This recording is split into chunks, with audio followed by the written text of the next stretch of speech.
Good day, everyone. Welcome and thank you for joining this webinar, which is the first of a series of webinars to introduce the new FSC Ecosystem Services Procedure.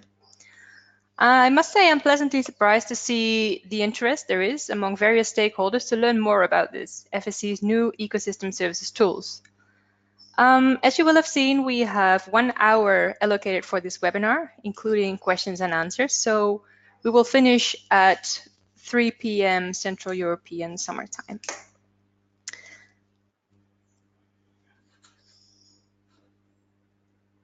So first, let me introduce ourselves. The FSC Ecosystem Services team consists of Chris Henschel, who is the Ecosystem Services Program Manager. Chris has been in this role for almost 5 years. He'll be celebrating his 5-year anniversary next week, if I'm not mistaken. He used to be based in Bonn for 2 years, and nowadays he is back in Canada, where he comes from. His focus is more on the market aspects, as well as the general management of the program and funding, etc. And then my name is Petra Westerlaan. I am supporting the Ecosystem Services team currently on a consultancy basis. I started based in Bonn for 1 year, and now since August last year, I've been supporting the team on a consultancy basis. My focus is on technical and policy support, including writing the guidance and offering trainings like this. Before we start, in case anyone has difficulty in hearing me, please raise your hand or type in the chat box so that I can see that there are issues with the audio. English is not my first language, as you hear. So in case there is anything unclear because of language, or if you want me to slow down, please let me know. Questions, we have 2 Q&A moments throughout this webinar, and you can type your questions in the chat box, and I'll visit the chat box with the incoming questions during the Q&A moments. Finally, this webinar is being recorded so that we can make it available for those who are unable to attend right now. Then, a question, how familiar you are with the FSC Ecosystem Services Procedure.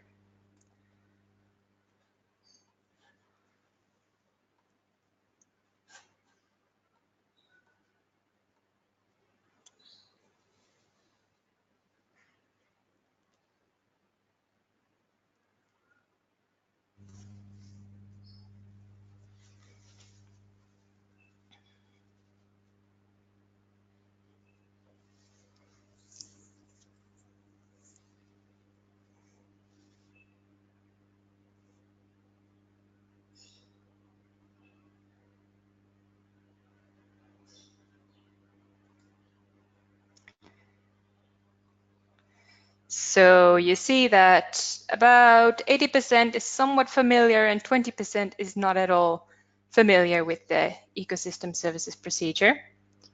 That offers a good opportunity today, because the objectives of this webinar is for all FSC stakeholders to know about the existence and the basics of the Ecosystem Services Procedure, how it fits with the existing FSC framework, how the FSC Ecosystem Services Procedure can be of value and to whom it will offer value, and where to find more information. I see a question here, so I'm just going to have a look. I read it. Okay, great. The outline of this webinar, first, we'll have an orientation to the FSC Ecosystem Services Procedure. Why do we have it? How does it work? Very briefly. How does it fit with the existing FSC framework? Then we have a short Q&A, 5 minutes just for the part that we've then covered.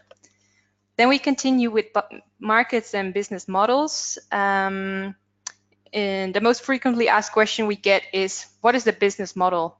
Who is going to pay for this? Is there an interest in the market? for these ecosystem services that FSC has now developed. And then finally, we have a 15-minute Q&A to end this webinar with. Ecosystem services are the benefits that people obtain from ecosystems. And obviously, FSC is focusing on forest ecosystem services, and more specifically on the following 5: biodiversity conservation, carbon sequestration and storage, watershed services and water quality, soil conservation, and recreational services or ecotourism. Now, the FSC Ecosystem Services Procedure provides a framework for verifying and communicating about positive impacts. So it can be used to verify both conservation or maintenance impacts, as well as restoration or enhancement impacts. Then you wonder, FSC certification already requires the protection of forest ecosystem services. For example, the forest management standard includes requirements about the protection of water, the maintenance or enhancement of biodiversity, and also there are requirements around critical ecosystem services. So what does this offer? Well, the costs for the protection of ecosystem services are largely paid by forest managers that adopt responsible forest management practices. At the same time, the beneficiaries of these ecosystem services are not only the forest managers, it is society at the local, regional, and global level. Now, the idea is that the FSC new ecosystem services tools will reward those FSC certificate holders that choose to participate by improving their access to ecosystem services payments and impact investments. So many market players in the ecosystem services markets require an evidence of a positive impact as a condition for payment. And the procedure is a voluntary tool to demonstrate and communicate the impact of responsible forest management activities on ecosystem services at the site level. So thereby it facilitates access to ecosystem services markets.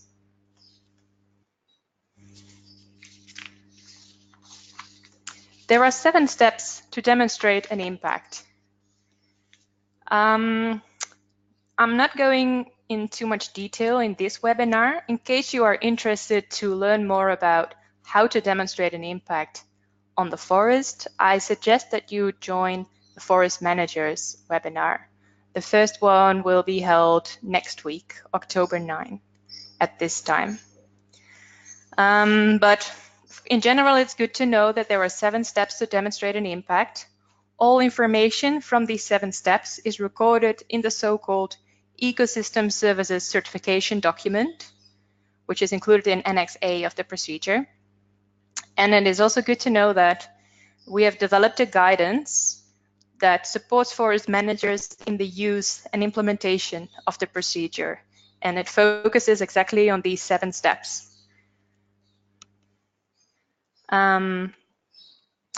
Good thing to know, once all the 7 steps have been implemented successfully and it has been verified by a certification body, then you can use ecosystem services claims.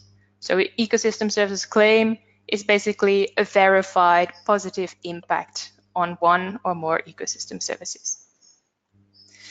One other thing that I'd like to show you, it looks very overwhelming and technical, but it's a key part of the ecosystem services procedure. It's Annex B. Normally, annexes are not the core part of a document, but in this case it is.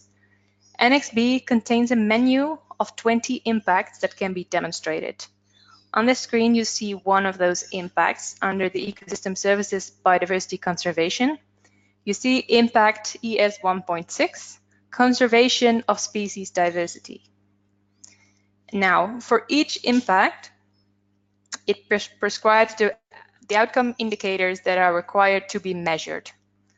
So here, this is the first column. It also gives examples of such outcome indicators You can select one of the examples given, or you can propose an alternative if that is more suitable in your local context. Then it also says what comparison needs to be used. So you can do a measurement now, the present value, and what do you compare it against? So some cases it's previous measurement, in other cases it's a natural reference area or a credible description of a natural condition. And then it also states the required results. So when can we say that there is a positive impact? And the extreme right column here, the UN Sustainable Development Goals, here it says the Sustainable Development Goal that the demonstrated impact contributes to. So this can be used in the communication and promotion later on. Now, how does this fit with the existing FSC framework? Well, the basis for the verification of ecosystem services impacts is forest management certification according to the National Forest Stewardship Standards. So these act as safeguards for good forest management. The ecosystem services procedure is then a voluntary add-on that can be verified by FM accredited certification bodies at the same time as the forest management evaluation. Or if that is more convenient, it can also be done separately. Then auditing is done in accordance with the existing standards for certification bodies. For those who are familiar, 20001 and 20007. After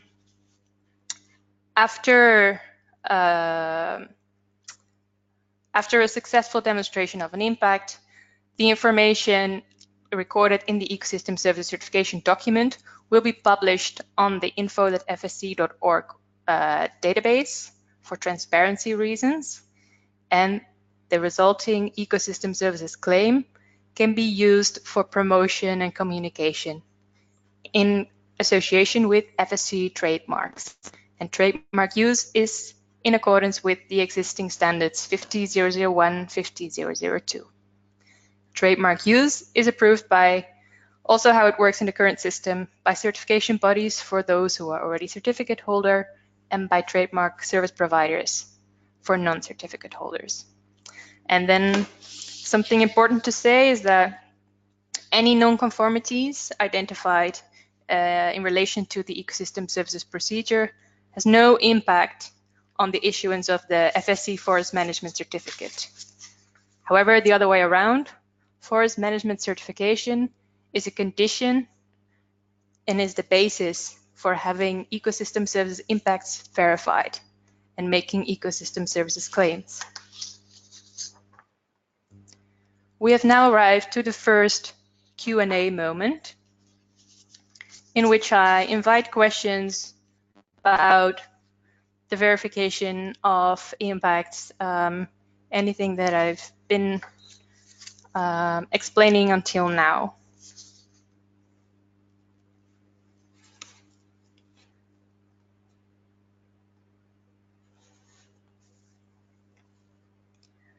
I get one question.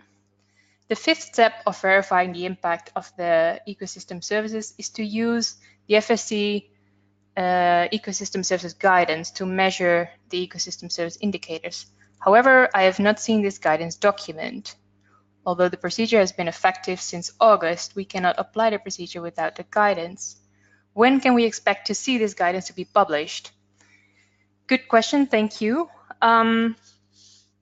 The guidance has been finalized and we are now waiting for it to be published. We are awaiting a few photo model consents. It has to do with the new European regulation around data protection. And step 5 refers to the guidance because the guidance includes a number of methodologies that can be used to measure outcome indicators, so to measure the impact of forest management activities on the ecosystem services. The guidance offers a number of suitable methodologies, and we expect it to be published this month latest. How can the procedure be used by non-certificate holders? It cannot be used by non-certificate holders. Well, the demonstration of impact cannot be used by non-certificate holders. However, there in part 4, there are requirements around markets and promotions, and that is also applicable to those who communicate about impacts and those who promote verified impacts.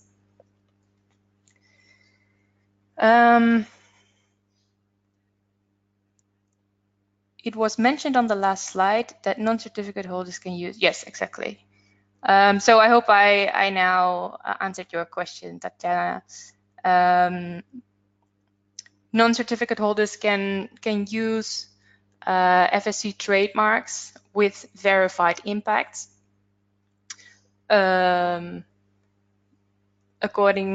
Trademark use is then in accordance with the existing trademark use standards that we have for certificate holders and for non-certificate holders. Who prepared the guidance, and has it been to public consultation? I wrote the guidance last year in August, September, October. Then it went for public consultation the end of last year, November, December. And now we finalized it this year.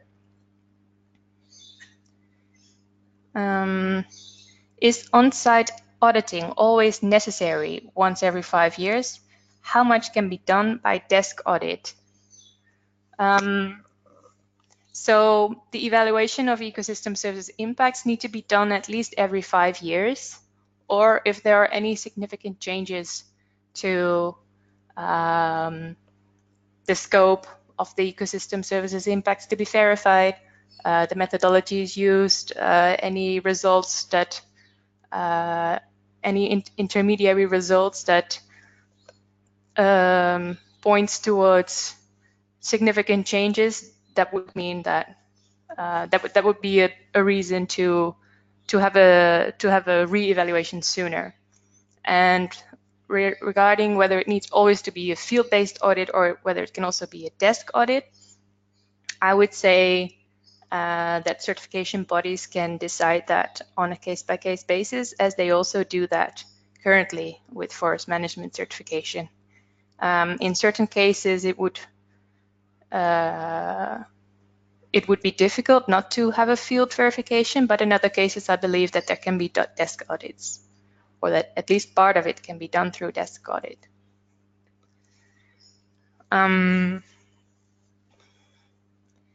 Let me see what other questions we have. Do you anticipate claims being used in payments for ecosystem services markets? I would like to wait with this question until we go to the markets and business models part that is following after this Q&A. One question that we get asked frequently is there a separate accreditation for certification bodies to verify ecosystem services impacts? There is not. All certification bodies that are accredited for FSC forest management certification, they can also verify ecosystem services impacts. And we have also developed a series of webinars specifically targeting certification bodies so that we introduce them to the procedure as well. It is important, though, that the one member of the audit team has experience or has knowledge in the ecosystem services under evaluation.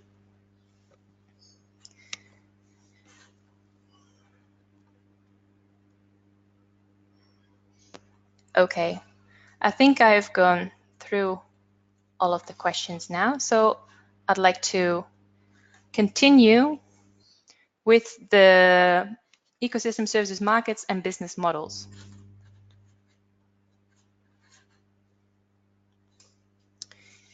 In 2006, FSC commissioned Ecosystem Marketplace to conduct a global market study on the potential demand and supply of verified ecosystem services benefits from responsibly managed forest. In total, 103 certificate holders participated, as well as 32 potential buyers from various market sectors. The buyers were asked to indicate the motives for paying for verified ecosystem services claims. And out of the 32, 28 said the most important motive was to respond to customer demand.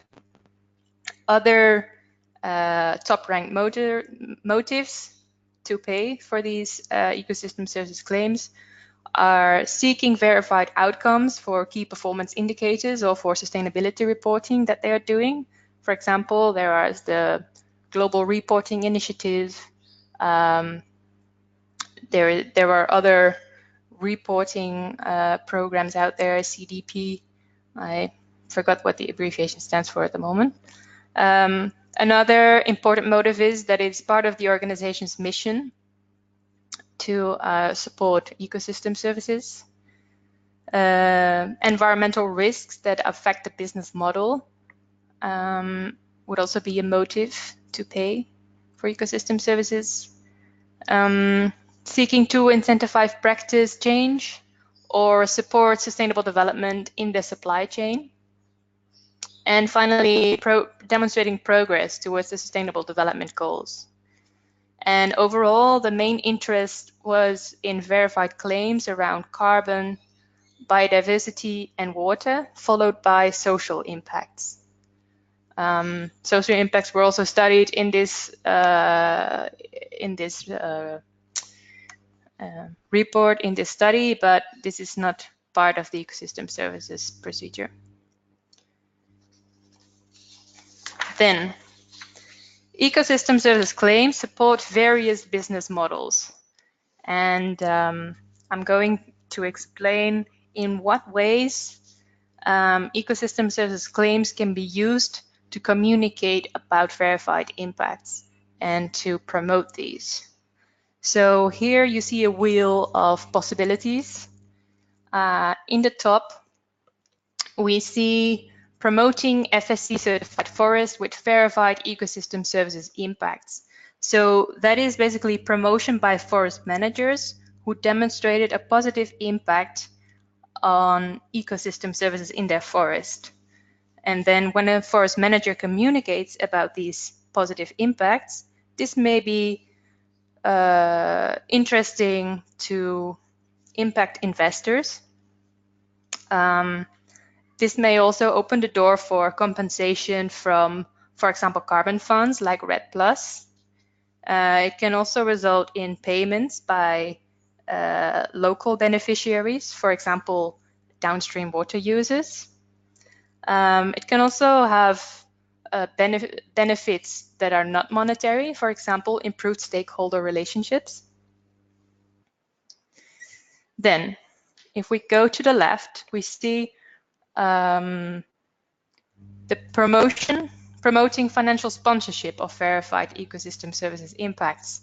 So this is sponsorship of a forest manager that protects certain ecosystem services, and then the sponsor is using the verified ecosystem services impact as proof that he's paying for something. There is a demonstrated impact that he's paying for. For example, a forest manager maintains biodiversity in forest.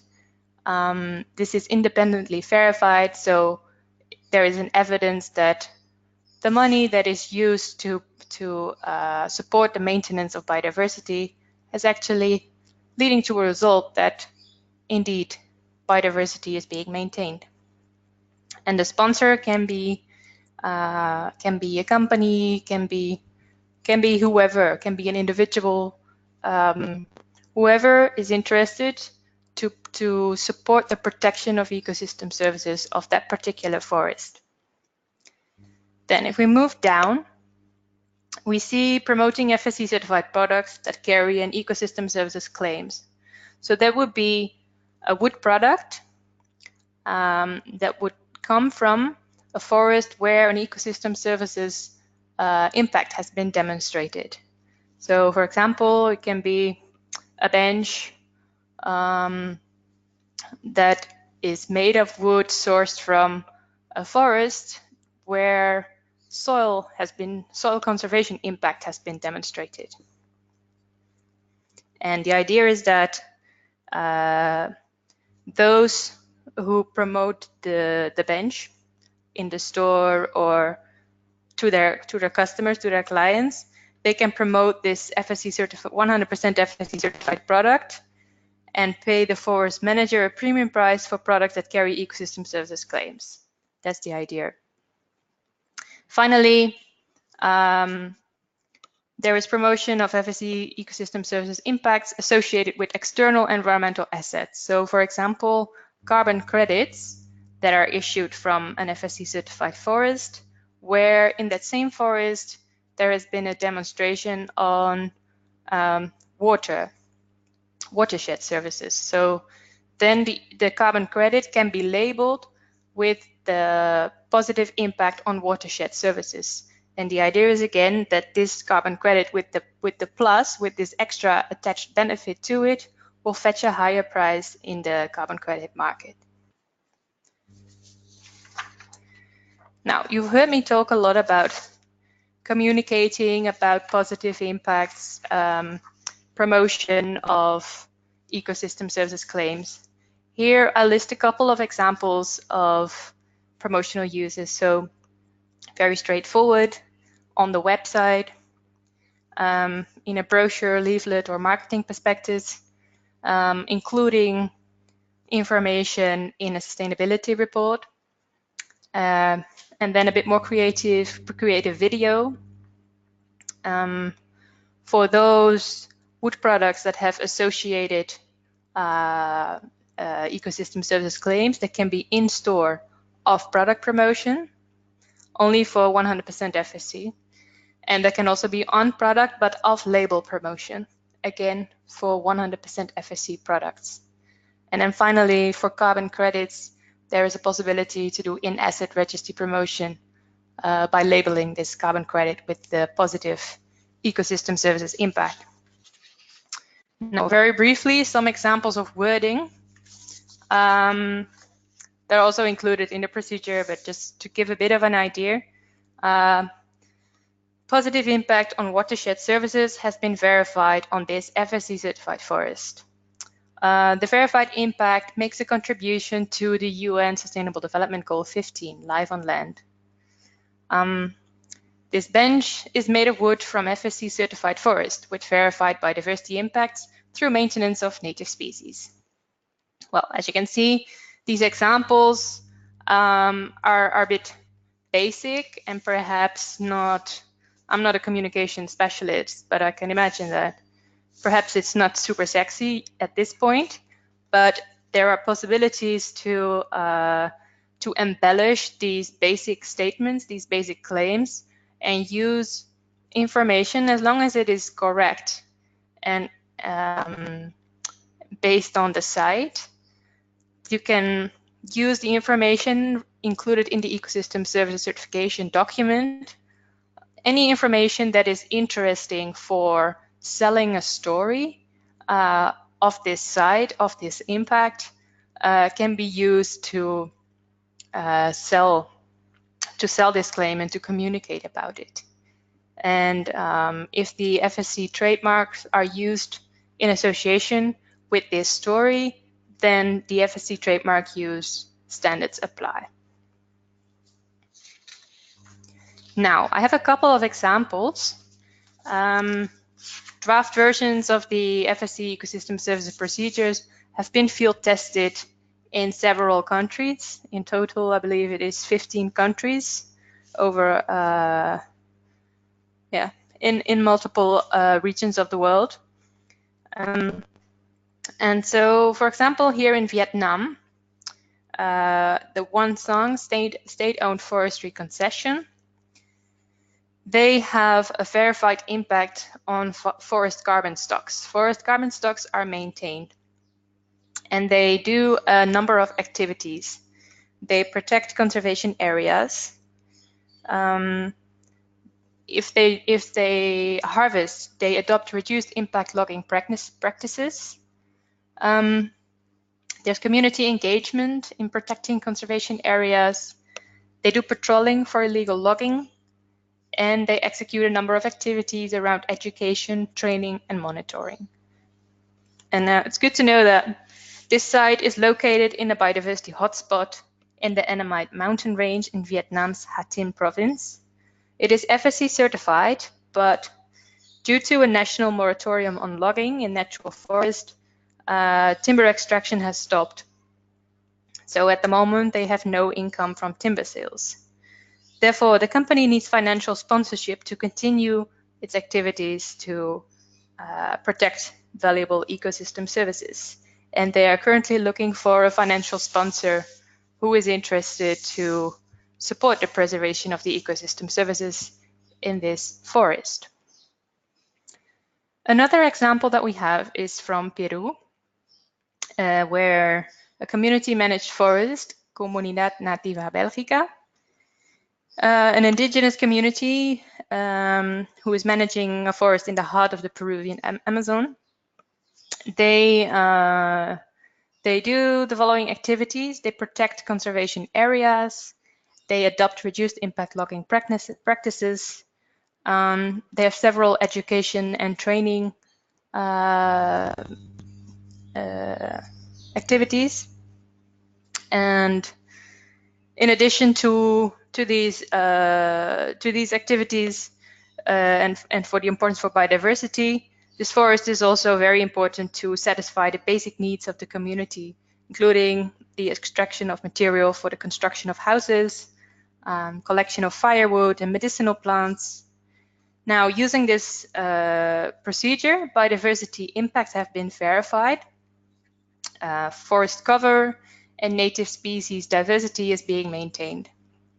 And at the moment, they're in advanced discussions with an insurance company who is interested to support the community in the protection of biodiversity through a financial sponsorship. And the insurance company does this as part of their corporate social responsibility. Now, the final example that I have for you today is in Charnawati in Nepal. It's again a community-managed forest where they do training about water management. They protect water sources, including that they manage to exclude livestock from bathing in the water sources, which leads to the improvement of water quality. And so the proposed impact during the pilot testing was maintenance of water quality. Due to a couple of non-conformities regarding forest management, they were not yet able to use this claim, but the downstream community, they were convinced by all the activities and by the almost successful demonstration. So they have a model where downstream communities pay the upstream forest management communities for the protection of water sources, so that their water quality downstream has improved. Now, FSC has a couple of priority business models that it's working on this year, next year, the coming years. The first is supply chain investments. There are some major consumer-oriented brands with corporate social responsibility funds that are very interested in this. Then financial sponsorship, as I mentioned during the examples. National Red Plus. So the idea is that positive carbon impacts from responsible forest management can be used to access carbon funds on a national level. And we are currently looking at the Congo Basin to start up a project there on this. And Then a premium price for carbon credits. There is already a significant amount of carbon credits issued by FSC certified forest or plantations, so this could be an opportunity that we're looking into as well. And finally, impact investing. Now, what kind of support does FSC offer for the implementation of the ecosystem services procedure? First, we have an online resources page. On the FSC website, you can look for ecosystem services, and then there's a general landing page. But then we also have a specific resources page for forest managers, where the guidance will be available, where we will upload examples of, well, there are currently a number of examples from ecosystem services certification documents from pilot testing. We plan to update this site regularly, every quarter or so, whenever there is new information available that is worthwhile to share and that others may find useful to look at. Then the FSC Ecosystem Services Guidance, as mentioned, it is finalized. We're just waiting for a few more details before we can publish it. And I'm expecting that will be next week, but let's be careful and say this month. We've already started the translation process, so soon it will also be available in Spanish. Then we're also developing a frequently asked questions document for certification bodies and for ASI. And this focuses very much on part 5 of the procedure, which is requirements for certification bodies. A handful of sites receive support as first implementers. And finally, we offer training this year, next year. This is the first of a series of webinars, general introductions, webinars specifically for forest managers, and webinars for certification bodies. Last year, for FSC staff, we organized a number of workshops and trainings during the global staff meeting. I've just returned from a trip to Mexico, where FSC Mexico organized an event around FSC Friday, and they also wanted to focus on ecosystem services, so I organized a workshop there, and we also had a spot in the panel discussion. So this is how we intend to offer support for the implementation. Now, a second Q&A moment for all of the questions that you have today. Let's see, I see the question has been open for quite some time. Let's see. Pay premium price for certified products is also the idea of forest certification. However, this concept doesn't work. How do you intend to apply this for products with ecosystem services labels? Yes, that is a great question. I agree, it is already hard. In many markets, there is not a real price premium, or if it is there, it is small. So how can you then expect another price premium for certified products that carry an ecosystem services claim? I don't know. In certain markets, there may be a willingness to pay that. Personally, I think that the financial sponsorship is the best option. And yes, let's see if there is an interest. The option is there, but we are not really focusing on this particular option because of the issue that you raise here with the price premium. Another question comes in. Could you confirm that only using ecosystem services claim will be possible only for products with 100% FSC label? Yes, that is correct.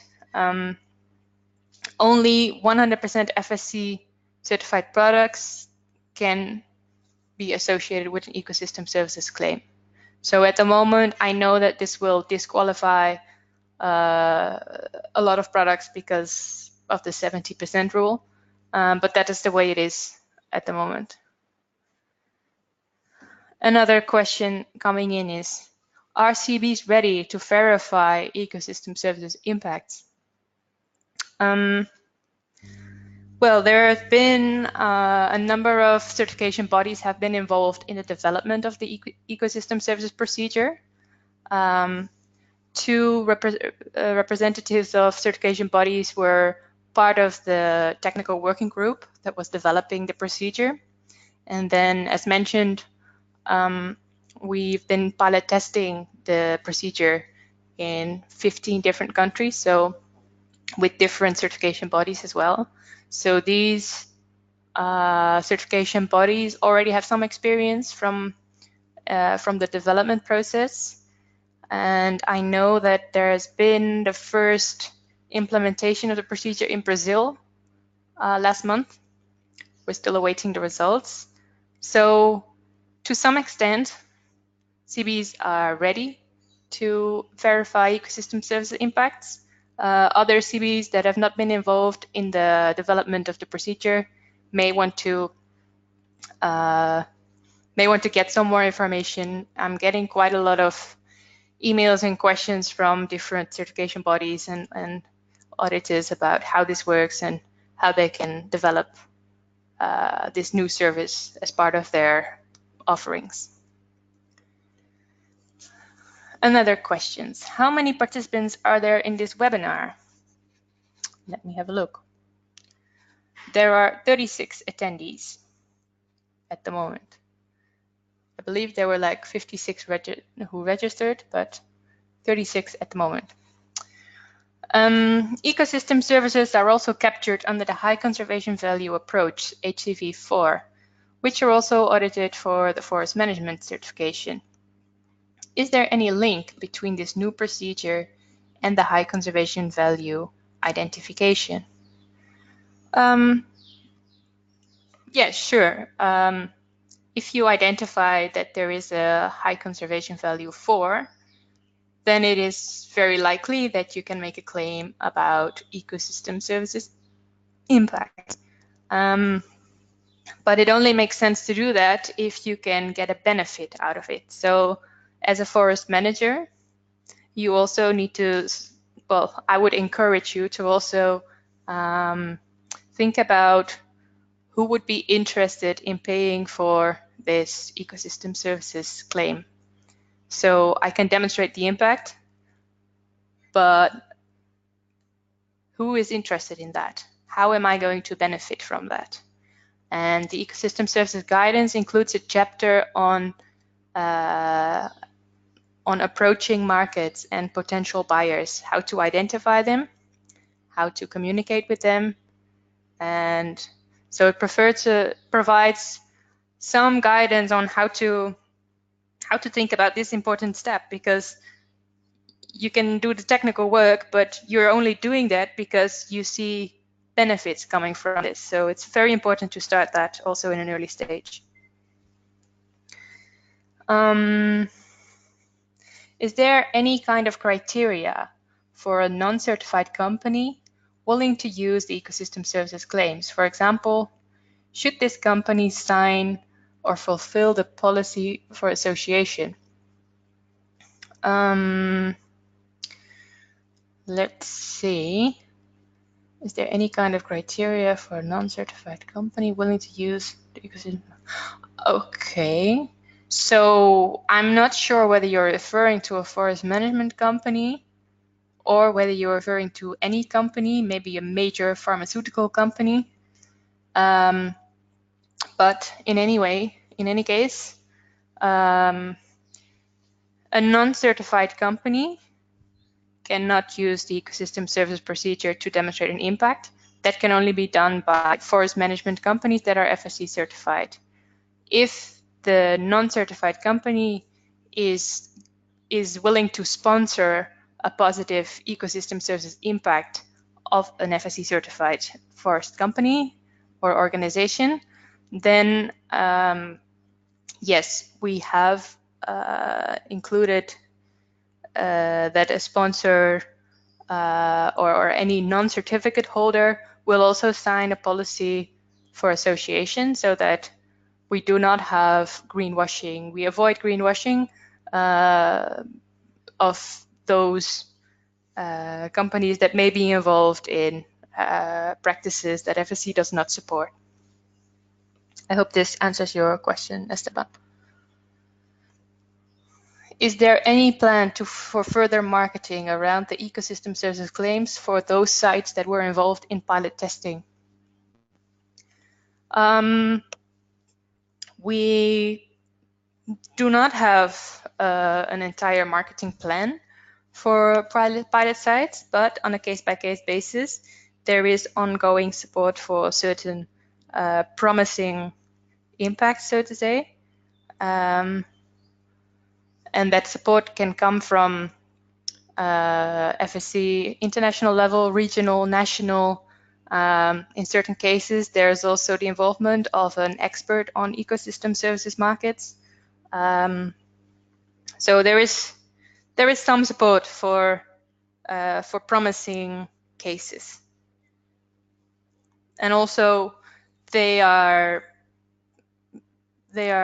examples in webinars and trainings like this, where we also talk about the update. So they're currently looking for this because of these reasons, or they're very close in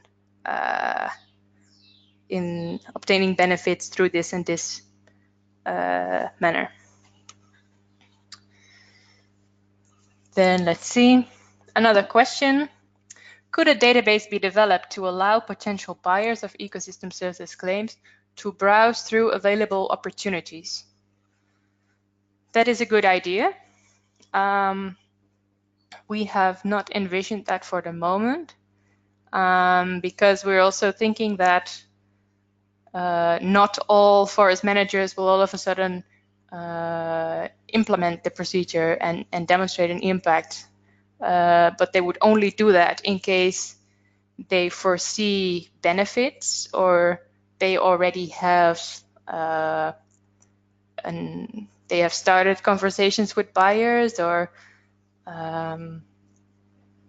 yes, so that we do not expect a whole bunch of ecosystem services claims to be out there for which then we need to find buyers or sponsors, but that actually the forest manager would start a parallel process. So start looking at what kind of ecosystem services does my forest provide, but at the same time, and then who would be interested in paying for these. So it's a very customized, a negotiation, a very site level marketing.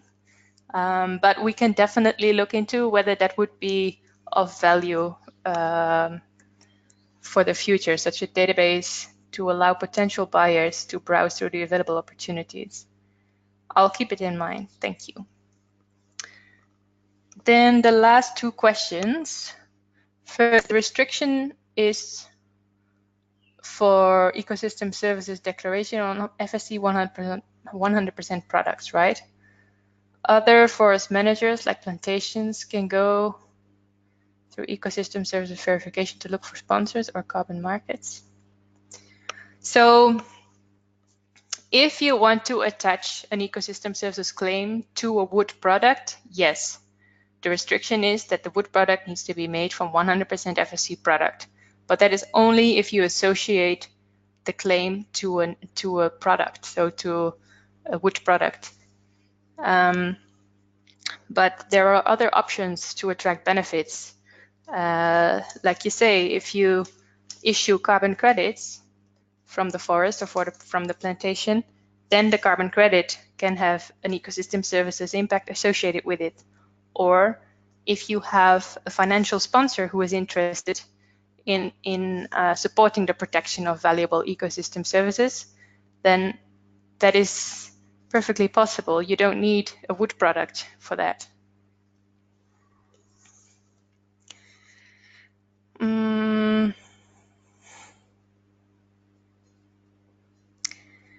How can an ecosystem services impact be verified if there is no baseline information available? There are several options. One, well, it depends on the baseline, basically, because in certain cases, there's a requirement that there is a previous measure of the outcome indicator, which would mean that there is a few years between the present measurement and the past measurement. So in that case, you can now do a validation of the impact, which means you only measure the current value and you have no comparison value yet. So, and then in the next evaluation, so 5 years later, then you have two values. So then you can do the verification of impacts. The procedure allows for that validation of impact exactly because of this reason, that in certain cases, there may be a requirement to use a previous value, but if that data is not there, how do you proceed? Well, then you have the validation of impact, and that could be a very good option to start with, and then to look for who is interested in paying for this.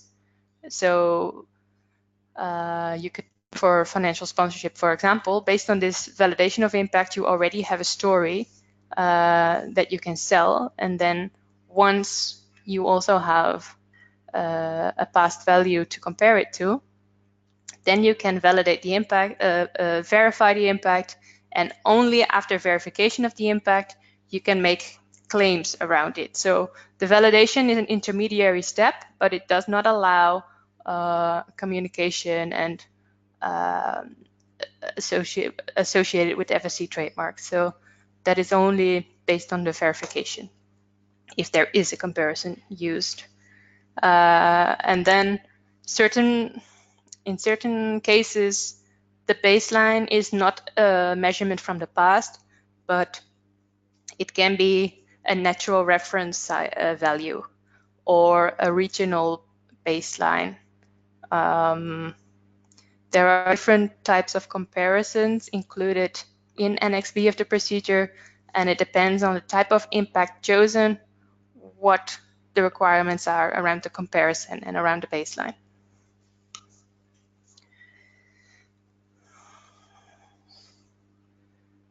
Let's see what else we have. Can you use the FSC database to identify forest management certificate holders which has verified ecosystem services? Yes. So for any forest management certificate holder who also has verified ecosystem service impacts, the ecosystem services certification document will be uploaded in the info.fsc.org web database. And this database will also get a search function for ecosystem services. So there you can have an overview of what are the impacts that have been demonstrated. So perhaps this can already be like a preliminary database that that someone asked a question about a little bit earlier. So yes, this will be included in info.fsc.org. Okay, I see no further questions in my panel, and therefore I'm going to the next. If you want more information about the FSC ecosystem services, you can find the procedure in the document center with the code 30-006, and the guidance is to follow very soon. Then we have the FSC ecosystem services webpage, where you can also find a resource page for forest managers, and there is a specific page for investors and businesses. If you have any specific questions, please approach Chris Henschel, Ecosystem Services Program Manager, or myself on our email addresses. Then I'd like to thank you all for your attendance and for your questions. This recording will be made available on the Ecosystem Services webpage, and I will also send this recording to all who participated today. And finally, since this is the first webinar of a whole series, I would welcome any feedback that you have. So I wish you a very good day, everyone.